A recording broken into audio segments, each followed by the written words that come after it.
Poem if by Rudyard Kipling strong advice देती है कि कैसे इस मुश्किल दुनिया के अंदर एक इंसान स्ट्रॉन्ग बन सकता है, कैसे वो अपने इमोशंस को कंट्रोल कर सकता है जब उसकी सराउंडिंग में हर कोई कंफ्यूज हो, पैनिक कर रहा हो और उसके ऊपर ब्लेम कर रहा हो। किपलिंग ने सक्सेस और फेलियर दोनों को इम्पोस्टर्स कहा है।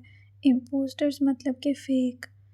उसने कहा है कि हमें दोनों सूरतों में ना तो ज़्यादा एक्साइटेड होना चाहिए ना अपसेट होना चाहिए। सक्सेस की सूरत में लोग ज़्यादा एक्साइटेड हो जाते हैं या फिर फेलियर के बाद ज़्यादा अपसेट हो जाते हैं। पोएम हमें सिखाती है कि हमें ब्रेव होना चाहिए, इतना ब्रेव होना चाहिए कि हम अपने गोल्स के लिए रिस्क ले सकें। लेकिन अगर हम हार भी जाते हैं तो हमारे अंदर इतनी हिम्मत होनी चाहिए कि हम दोबारा से सब कुछ स्टार्ट कर सकें विदाउट कंप्लेनिंग, किसी कंप्लेन किए बगैर। पोएम में रीडर को इनकरेज किया गया है कि उसके अंदर स्ट्रॉन्ग विल पावर होनी चाहिए। मतलब कि अगर वो फिज़िकली और मेंटली ड्रेन्ड हो चुका है, थक चुका है, फिर भी उसको हार्ड वर्क करना चाहिए। एंड पे ये हमें टीच करती है ह्यूमिलिटी। ह्यूमिलिटी मतलब हम्बल डाउन टू अर्थ। हमें लोगों के साथ खड़े रहना चाहिए उनके प्रॉब्लम्स में, और ट्रू टू आवर सेल्फ होना चाहिए, मतलब कि अपने आप को सुपीरियर फील नहीं करना चाहिए। लास्ट में रीडर को होप दी गई है कि अगर एक इंसान अपनी ज़िंदगी का हर लम्हा हार्ड वर्क करके और ऑनेस्ट होकर गुजार देता है तो वह सक्सेसफुल और कंप्लीट ह्यूमन बीइंग बन जाता है। फर्स्ट स्टैंजा के अंदर सेल्फ कंट्रोल और सब्र का लेसन दिया गया है। किपलिंग रीडर से कहता है कि उसे काम रहना चाहिए, इवन व्हेन जब सब गुस्सा हूँ और उस पर डाउट कर रही हूँ तो भी उसे उन लोगों के लेवल तक नहीं गिरना चाहिए जो झूठ बोलते हैं और नफ़रत करते हैं। इवन वो सक्सेसफुल भी हो जाए तब भी उसको हम्बल रहना चाहिए और ख़ुद को सुपीरियर फील नहीं करना चाहिए। सेकंड स्टैंजा में सक्सेस और फेलियर को हैंडल करने के बारे में एडवाइस दी गई है। यहाँ मैसेज दिया गया है रेजिलियंस के बारे में। रेजिलियंस मतलब जब कुछ बुरा हो तो गिव अप नहीं करना चाहिए और स्ट्रॉन्ग रहना चाहिए। किपलिंग रीडर से कहता है कि तुम्हें ख्वाब देखने चाहिए और सोच विचार भी करनी चाहिए, लेकिन रियलिटी से दूर नहीं हो जाना चाहिए इन सोचों में। फेलियर और सक्सेस को हैंडल करने के बारे में बात की गई है कि तुम्हें दोनों सिचुएशन को सेम हैंडल करना चाहिए, इवन अगर तुम सक्सेसफुल हो जाओ या तुम फेल हो जाओ।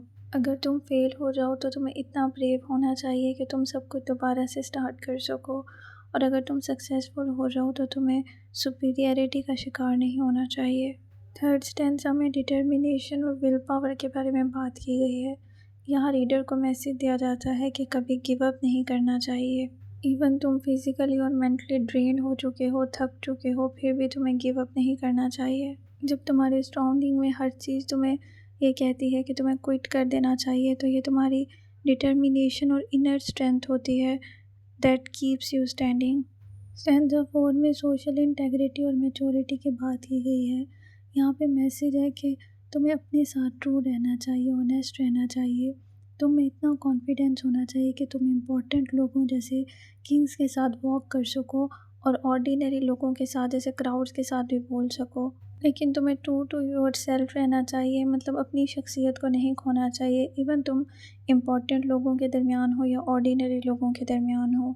अगर तुम अपनी ज़िंदगी का हर मिनट हार्ड वर्क में गुजार देते हो और हर किसी को एक जैसा ट्रीट करते हो, चाहे वो ऑर्डिनरी पीपल हैं या इम्पोर्टेंट पीपल, तो तुम अपनी ज़िंदगी के लिए ट्रू लीडर बन सकते हो। Emotional balance.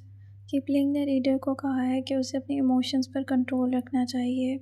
सक्सेस और फेलियर दोनों को इम्पोस्टर्स कहा गया है, यानी कि फेक कहा गया है। दोनों फॉर एवर नहीं रहते, इसलिए सक्सेस के बाद भी उसे सुपीरियरिटी फील नहीं करनी चाहिए और फेलियर के बाद भी उसे गिव अप नहीं करना चाहिए। उसको इतना ब्रेव होना चाहिए कि वो बिगनिंग से दोबारा सब कुछ क्रिएट कर सके। के बाद का थीम है इंटेग्रिटी एंड सेल्फ रिलायंस। इसमें है कि तुम्हें इतना कॉन्फिडेंस होना चाहिए और तुम इतने ब्रेव होने चाहिए हो कि तुम ऑर्डिनरी पीपल यानी कि क्राउड्स के साथ भी बात कर सको और इम्पॉर्टेंट लोगों जैसे किंग के साथ भी बात कर सको। लेकिन जब इम्पॉर्टेंट लोगों जैसे किंग के साथ बात करो तो तुम में कोई सुपीरियरिटी ना आए, और चाहे ऑर्डिनरी लोगों के साथ बात करो या इम्पॉर्टेंट लोगों के साथ, तुम ट्रू टू योर करेक्टर रहो, अपनी शख्सियत को मत भूलो।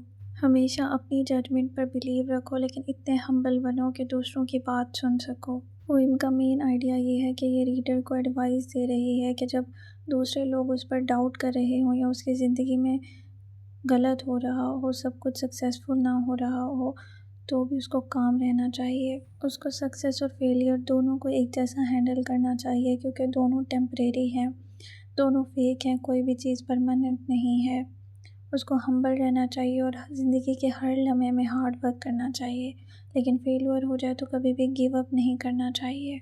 उसको इतना ब्रेव और कॉन्फिडेंट होना चाहिए कि वो ऑर्डिनरी लोगों और इम्पोर्टेंट लोगों दोनों से बात कर सके, लेकिन ट्रू टू अपने करैक्टर के साथ रहे, अपनी जजमेंट पे यकीन रखे, लेकिन इतना हम्बल हो कि उनकी बात सुने, अपने आप को सुपीरियरिटी ना दे।